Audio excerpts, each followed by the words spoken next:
All right, let's kick it off. Probably something we should have done before I watched the Re Zero break time should have been me watching Re Zero recaps because I don't know, it's been 2 years, 3 years since I watched Re Zero, maybe more.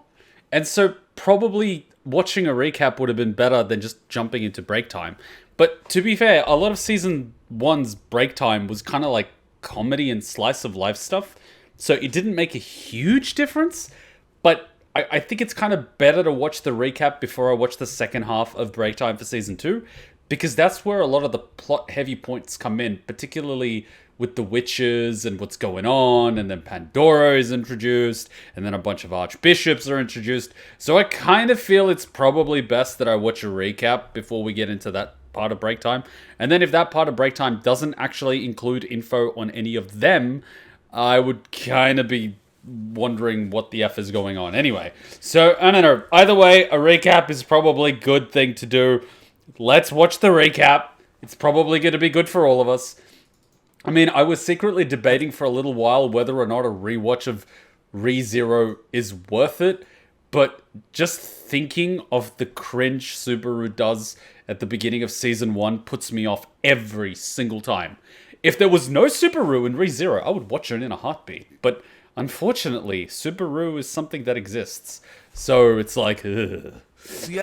So I think recap might actually suffice. And I hope the subtitles are good, so let's just watch it. Ever just blinked and found yourself in a different reality? That's exactly what happened to my boy Subaru here. On his way back from the convenience store, he's all of a sudden in a different world. In this world, he's attacked by three big boys, but And he didn't even get hit by Truck-kun. Really? I like that the little fucking kid has the knife. The little kid is the one that wants to fucking murder you. So funny.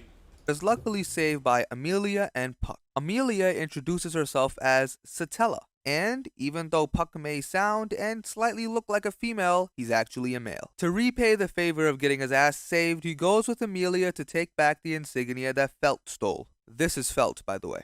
I don't think he's trying to repay her. He saw a white-haired elf girl and his penis, like a compass, pointed in her direction because she's his type.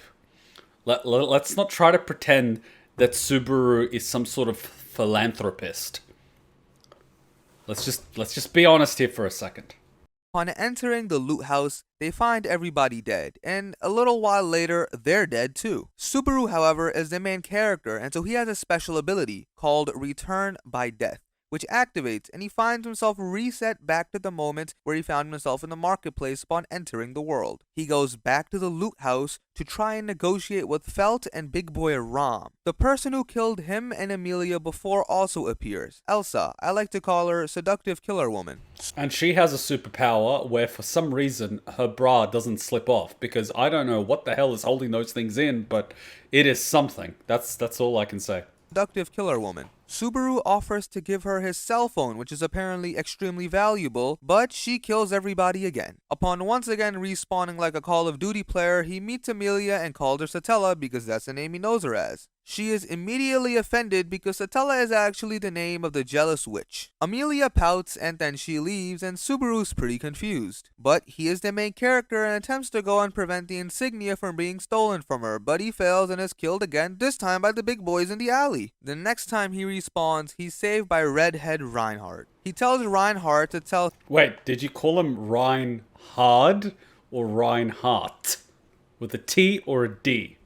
Satella not to come to the loot house, and he heads over there. On his way there, he runs into Elsa, who takes notice of his unusual ass behavior. He then goes to try and take the insignia from Felt using economical means by buying it. But Felt has that 100% buyer satisfaction and she won't sell it to him before Elsa comes. A few seconds later, there's a knock at the door and Subaru is surprised to see Satella or Emilia there. A bit later, a big baddie that wants to kill them appears again and begins attacking. Emilia and Puck do some ice magic bullshit and they're actually winning. Unfortunately for them, Puck gets tired and he has to return to his mana crystal. Now it's just Satella versus Elsa. Where are Rom and Felt? They both lost. While Satella, Emilia, is putting up a very good fight, she's going to lose eventually. Luckily for the gang, best boy Reinhardt appears and he's basically overpowered. Using some bullshit attack that reminded me of Excalibur from Fate Stay Night and Fate Zero, he beats Satella, but it doesn't kill her. Satella goes and attacks my boy Subaru. Subaru, being extremely wounded, basically faints and wakes up at the Rosewall mansion fully healed. While wandering the hallways, he meets Beatrice.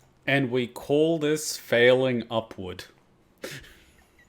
We call this failing upward. It's like, nope, I can't repeat whatever action I tried to get to be reintroduced with Emilia, who I think it's Satella. Instead, I, through sheer luck, bumped into Reinhardt, who just so happened to come with me to the loot house, and somehow Emilia also ended up there, and somehow I get taken to the house, even though Emilia doesn't exactly... whatever. But yeah, failing upward. It's working. Whatever. It's working. Just keep doing it. Contrary to her appearance, she is not a lolly, but an old-ass woman with the appearance of a child. She drains him of his magic. I thought that was the definition. Or have I been misled? That's it, you weird-ass weirdos. And he wakes up to find Rem and Ram in his bedroom. Who are Rem and Ram? Well, they're arguably the bestest of girls in this series. Upon waking up, he meets Rosewall, the owner of the mansion. Rosewall tells Subaru that Emilia needs that insignia to be qualified as a candidate to become the next monarch in the royal election. Subaru then asks to work at the mansion and his request is granted. So working alongside red and blue-haired baddies, Subaru struggles with all the duties on his first days of the job. He visits a village, he plays with puppies which bites him on the hand, and that night Subaru asks Emilia to go on a date with him. When he wakes up though, he finds that time has once again been reset. This man died in his sleep. So now that he's gone back in time, he's reintroduced to the red and blue-haired baddies. He attempts to recreate the events that took place before and is partially successful. Ram teaches him how to read and write, Rem becomes jealous or something, I don't know, and Emilia also teaches him how to read and write. That night, he gets extremely sick and while walking the hallways is completely obliterated by an unknown assailant. Someone gives him the work. So waking up in this gosh darn bedroom for a third time, he realizes he has 4 days before the unknown assailant attacks again. This time, he doesn't choose to work, he chooses to just stay a guest at the mansion. He talks to Mrs. I'm gonna call the FBI on you about magic that can weaken or kill, and she tells him there's 2 possibilities. A curse or a draining of magic. Later on, he and Ram are absolutely chilling and she tells him a folktale. In the folktale, a blue demon sacrifices their own reputation to help out the homie, the red demon. After listening to the story, Ram says that both demons were idiots, but Subaru disagrees. Ram then tells him not to tell Rem about this folktale, and I can see why, red, blue. On the 4th day... Didn't she ask him which of the 2 he preferred? And he decided to pick both? And I thought at the time that she was actually talking about herself and the sister, Rem and Ram. But Subaru couldn't figure it out because Subaru. Subaru is observing the mansion from a cliff and he's once again attacked by an unknown assailant. The enemy has a heavy-ass spiked ball and he evades and grabs her chin and finds out it's Rem. Rem says he smells like a witch and kills him. Subaru once again resets in the mansion where this time he's scared as shit when he has to meet Rem and Ram again. Subaru tries to tell best girl Emilia about his return by death ability, but as he speaks, a black shadow with hands overwhelms him. A few days later, Beatrice also states that he smells like a witch, and Subaru asks her to guarantee his safety on the 4th night, and she agrees. He gets through the night safely, but realizes the next day that Rem is dead. Now Rem suspects him of killing Ram. Subaru runs away, but eventually jumps off a cliff, ending it all. We all know about his ability though, and he once again resets. This time he works as a butler yet again and also asks Puck to teach him how to defend himself using magic. In this timeline, he also learns about Satella, the jealous witch. Due to all of the working and training and whatever else he's doing, he gets extremely physically tired and falls asleep on Emilia's lap. No, wasn't he like totally stressed and losing his shit? And then Emilia's like, it's okay, come here, take a nap? It wasn't that he was tired, it was that he was basically like mentally fucked. And he couldn't take it anymore because he just kept failing and dying and he lost his shit. And Emilia's like, this guy's having a mental breakdown, even though he's just been trying to use magic for like a day. Why can't I fall asleep on a hottie's lap? The next day, Subaru, Rem, and Ram all go to the village. When they come back, Rosewall is leaving. With the help of Beatrice, Subaru finds out that the dog in the village is probably the thing that cursed him. He realizes that the children are in danger and returns to the village with Rem. The children are missing, and so they go into the forest to find them. One of the children is still missing though, and so he goes to try and find it. He gets attacked by a little puppy wuppy, but he defeats the puppy wuppy, and then a pack of puppy wuppies come. The pack of pretty dangerous puppy wuppies is controlled by the puppiest of puppy wuppies. Rem then goes berserker mode, but she's still about to get killed. Subaru stands in to defend her. Luckily for him and for our sanity, he does not die, and he wakes up the next day because Rem and Emilia arrived right on time. Subaru is then given a sword and he goes back into the forest to kill the puppy wuppy. This is because Rem is still in the forest and there are amazing amounts of curses on this man. Then we have a flashback about Rem and Ram in which they were living in a village. In this village, the birth of twins is taboo because then the power of the ogre, demon, whatever they are, gets split. One day, Ram's horn was cut off by the witch cult and Rem's been blaming herself since then. After this, Subaru and Ram find Rem. The two red and blue baddies escape and Subaru stays to fight the shaman who has transformed into a big puppy wuppy. And just when the world needed him the most, Roswell arrived and saved them all. Back at the mansion with How come no one mentioned the fact that Roswell got a new hat?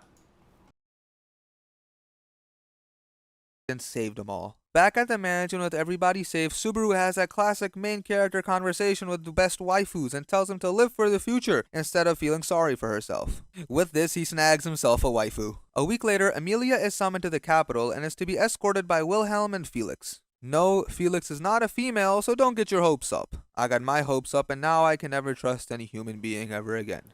You got your hopes up? Felix smells like a trap from a mile away. Have you not seen those shoulders? The two then meet Julius, who kisses Emilia on the hand, and Subaru gets extremely jealous. During this, he sees a woman named Priscilla being chased by the three big boys that killed him in his previous life. He goes to save her, but big boy Rom comes, and they all run away. Rom says he's looking for Felt, who was taken away by Reinhardt. Later on, Emilia makes Subaru promise to not go to the castle where all the candidates are. Subaru's brain is ginormous though, and he breaks his promise and goes there. When he goes there, he's surprised to see that Felt is actually one of the candidates to become the next monarch. Due to Emilia being bullied, he declares himself as her knight. Felt then agrees to become a candidate for the election and promises that she will destroy the current nation when she wins. Julius and Subaru then duel in which Subaru gets his ass beat. Afterwards, Emilia tells him to recover in the capital while she and Roswell return to the mansion. When Subaru says no, the two get into a fight and Emilia ends their friendship. Damn, Subaru, your simperage didn't really work out for you, huh? It's like, she asks you to do something, and I'm like, I'm not gonna do it. So I'm gonna completely ignore her. Then I'm gonna go to the capital where everyone is watching her, and I'm gonna make a fool of myself. Why doesn't the girl like me? I'm just like, oh, so cringe. Rem stays with him, and after training with Wilhelm and being influenced to go and make back up with Emilia, he returns to the mansion. Rem says that she feels something is wrong. While on their way back during the night, she sneaks out in hopes of protecting Subaru herself. He hires a driver named Otto, but after his ground dragon refuses to take them any further, Subaru goes on foot. He is met by a group of robed people who encircle him and then disappear. At dawn, he reaches the village and finds that everybody is dead. In this, there is Rem's body. He then goes into the mansion, discovering an icy room, and freezes to death. He then resets back into a different timeline, and on his way home, he and Rem are attacked. Rem fights, and one escapes with the unconscious Subaru. Subaru then wakes up chained and meets Rem finds her Subaru is chained. That delay for the deaths is just so fucked. He's like, I'm delaying. Deaths! It's like, what the fuck? What the fuck? Subaru then wakes up chained and meets Like, who does that? Seriously. It's like, oh, without the deaths, the sentence isn't complete. Rem finds her Subaru is chained up and in an attempt to save him begins fighting. This proves fatal though, and she's tortured and then left in a mess. With the little energy she has remaining, she cuts the chains bounding Subaru after Betelgeuse leaves. She then dies. Rough. He then arrives back at the mansion where he finds a dead ram. Looking up, the mansion is towered over by a massive creature who is Puck, who decapitates him. He then once again respawns like a Call of Duty player. He attempts to get the other candidates for the monarchy to help him, but none of them really want to. He then hires Otto once again, and he and Ram go back to the mansion. On the way back, they encounter the white whale, and Subaru notices that one of the merchants accompanying them has disappeared. Otto, however, has no memory of it. Suspicious. With the white whale closing in, Rem decides to sacrifice herself so that Subaru and Otto can get away. When he wakes up, Otto says he has no memory of Rem. The white whale is still in pursuit, and Subaru realizes that it is a mob beast and is therefore attracted to the scent of the witch coming off of him. He is pushed off of the wagon, and a ground dragon takes him. The villagers then find him and attempt to nurse him back to health. He then wakes up in the mansion alongside Ram, who's been healed by Emilia. When Subaru tells Ram about Ram, she says she has no memory of her sister. Emilia also has no memory of her. While attempting to tell Emilia about his return by death, the image of the hands once again comes to suffocate him. Unfortunately for us, they aren't coming for him this time, but actually for Emilia, and they kill her. Beatrice then appears and... You know what's so funny? Satella got so sick of his shit that she had to kill Emilia. She's like, you know what? This timeline is going so bad, I'm not going to kill you.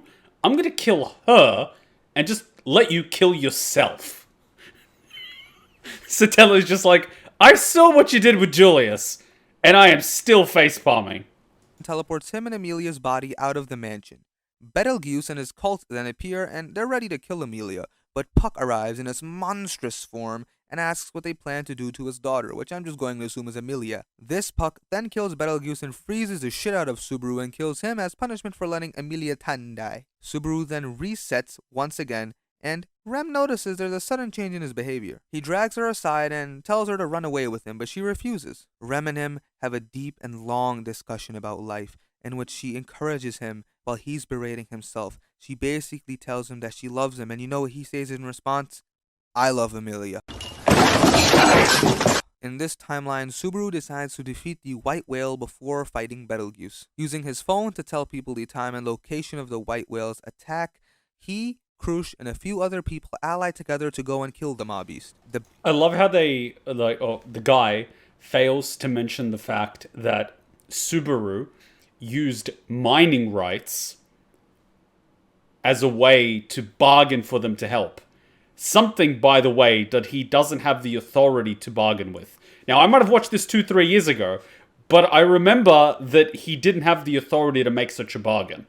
So again, Subaru's doing the same shit that he did originally at the Capitol when he went, to where Emilia was and proclaimed to be a knight and got his ass handed to him. Again, he's just like, I'm gonna start doing shit even though technically I'm not supposed to, because why not? You know what I mean?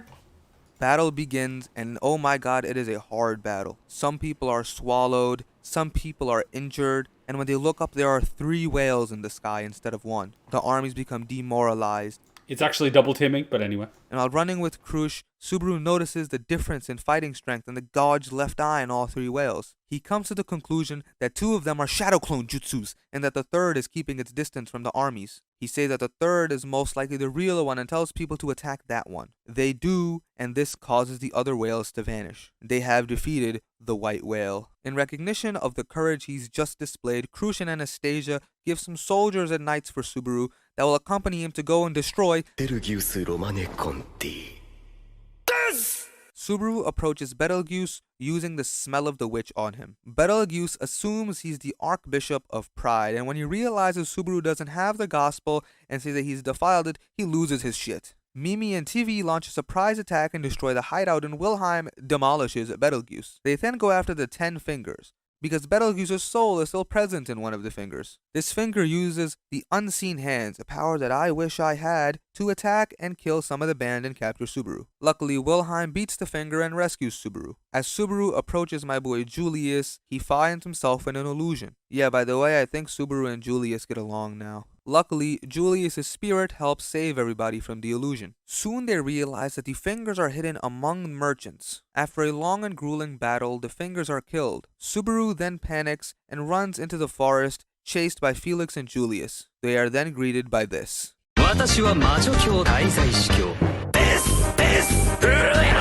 He has been possessed by Betelgeuse, and reluctantly, Julius cuts him down. In this new timeline, everything is much more streamlined. He gives the evacuation plans to Emilia and approaches Betelgeuse, offering to become a finger, offering to become a vessel. He then skedaddles, and Betelgeuse and the remaining fingers are in pursuit. Mimi and Tivi arrive to take out the fingers, and Subaru draws Betelgeuse Romaniconti towards the bottom of the cliff, which he jumped off in the past life. Julius then arrives and helps Subaru attack Betelgeuse, helped by Subaru's ability to see the unseen hands. No, Betelgeuse went to like a hidden place that no one is supposed to know about, and bloody Subaru was there waiting for him. And Betelgeuse is like, "How the fuck are you here? How the fuck do you know about this? Fucking no one knows about this." And he's like, "I got a pocket watch that sees shit." And Betelgeuse is like, how do you miss that part? I haven't seen this shit in like 4 years, and I still remember it. Betelgeuse is finally killed after he does a failed attempt at taking over Subaru's body once again. They then realize that the wagon with Emilia and the children in it are full of explosives, and they skedaddle to go and save them. Betelgeuse just doesn't want to stay dead, and he returns. He basically looks like a monster. He's weird. He's sus. They're finally able to kill him though, and they go and reach Emilia's wagon. They save them all, and stuff blows up, but they're all okay. He then wakes up to Emilia's lap pillow. And I want a lap pillow, but that's a problem for another day. He then does the simperage and confesses his undying love for her, and I mean, lap pillows are okay, but ass pillows are the shit. she just cries tears of joy and thanks Subaru for saving her. And that, my friends, is all for Season 1 of Re Zero. If you liked the video, remember to like the video, comment down below, and How could you not have that moment when Subaru is just like showing everything to Betelgeuse, and Betelgeuse is just losing his shit, and he's just like, what the fuck? That's like the best moment in Season 1. It's like the moment in Season 1. How do you not have that? It's like the best thing. I love how they just totally skipped over that, like it never happened. It was like the greatest thing ever. I mean, it's not terrible, but there's like a few things that I would have think that would have been cool to mention. He didn't show that. I don't know why. That's like this shit. I remember even getting a screenshot of it because it was so good. Let's see if I can find it. It is episode 24, actually. I'm surprised. That was actually in the final episode. It's this one. Can I do camera? Can I do full zoom? Like, legit. This moment where he basically orchestrates everything. And Betelgeuse, like, tries to flee. And Subaru's just there waiting for him and he gets ambushed. And it's like, how the fuck? And it's like, oh, my fingers are out there or some shit. And he just shows them this and the fingers are all fucked. And he's just like, what the fuck is going on? What's the point of a summary if you don't summarize the best bits? I guess it's better than nothing. I guess it's better than nothing. It's better than nothing. You know what I mean? But like, he didn't mention that Subaru picked both ogres, which was a subtle ask, which do you prefer, Rem or Ram? Okay, we forgot about that part. We forgot about the Betelgeuse part. We forgot about, you know, the whole Julius part teaching him a lesson because Subaru was an idiot. He forgot the whole Priscilla thing where he was trying to suck up to Priscilla and she told him to F off.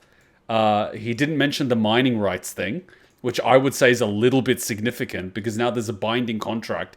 Because as Emilia's knight, he, on Emilia's behalf, basically gave them mining rights, which, you know what I mean? Like, okay, that's going to come into play at some point.